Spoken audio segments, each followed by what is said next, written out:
I worked in HR to protect people, until it happened to my brother. Be me. 26, HR coordinator at a mid-sized tech company. Fresh out of a master's in communications. Proud feminist, proud professional, proud of being this safe person people could come to. My job was supposed to be meaningful, protecting people, making workplaces better. I drank the Kool-Aid. Framed certificates about inclusion and fairness on my cubicle wall like medals. Mornings were always the same. Black coffee, inbox full of anonymous reports. Slack messages full of half-truths and screenshots. I told myself every click, every form, every investigation mattered. That we were doing something noble. Trust the system, that was the line I repeated every week. My older brother, Adam, worked at the same company. Operations, logistics, nothing glamorous. Quiet guy, gym after work, never late. Not the type people gossip about. We'd grown up close but drifted once I started getting deep into corporate HR culture. I used to tease him for being out of touch with modern workplace values. He'd just laugh and say, "You talk like a policy manual now." At brunch with friends one Sunday. We start venting about men at work. They never change, someone says. Another girl jokes that every guy should have to take a yearly empathy exam. Everyone laughs. I say something smug like, "That's what HR is for, keeping things fair." My cousin, who's not corporate, just looks at me and says quietly, "You'd feel different if that system ever turned on someone you love." I laugh it off. I shouldn't have. 2 weeks later, get a text from Mom. "Call me. It's about Adam." My stomach drops. Something in the tone. I call immediately. She says he's been put on administrative leave. Something about a workplace complaint. She doesn't understand what it means. Neither do I. But my pulse spikes anyway. Next morning I walk into the office. His desk is already cleared. No nameplate, no personal items, nothing. Sure. My department won't give me details.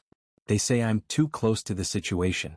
I sit through meetings where people say things like, "We take every report seriously," and "No one is above accountability." I used to say those same words. They sound hollow now. People whisper. The same people who joked about him last week now pretend they barely knew him. I scroll through Slack and see messages like, "About time HR cracked down. I want to defend him but can't, not without breaking policy." I feel trapped in the same system I helped build. Visit him a few days later. His apartment's dark. Takeout containers, unopened mail. He looks smaller somehow.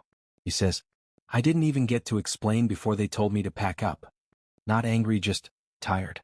I start to say trust the process, but stop halfway. It sounds ridiculous now. He tells me he understands why I believed in it. It's supposed to work, he says. But people run it. People make mistakes. I don't know what to say. I keep thinking about all the times I brushed off doubt from others. All the times I told myself the system was fair because it had to be. That weekend, go to dinner with friends again. They're laughing, venting about toxic men. I sit there silent, picking at my food. My phone buzzes. Group chat from work, gossiping about that guy who got suspended. My chest tightens. They don't know it's my brother. They don't know what it looks like when a life gets quietly erased from the system. And how fast it happens. One form. One decision. Gone. I start to notice things. How we talk about due process like it's optional. How we praise outcomes without understanding stories. How believe all turned into don't ask questions. And how none of it feels fair anymore. Months go by. He moves back home with our parents. Finds part-time work elsewhere. Doesn't talk about the company again. But one night after a few drinks he says, "You know, I don't hate you for believing in what you do. I just wish fairness wasn't something people only defend when it's convenient." That one sticks with me. Go back to work Monday. Same posters on the wall, integrity, respect, inclusion. They used to make me proud. Now they just make me tired. Sit at my desk, open a new case. Name I don't recognize. Another anonymous report. Another round of believe act file. I hover over the form. And for the first time in my career, I hesitate. Not because I don't care, but because I finally understand what's at stake. The day I stopped believing the system was fair was the first day I actually saw the people in it.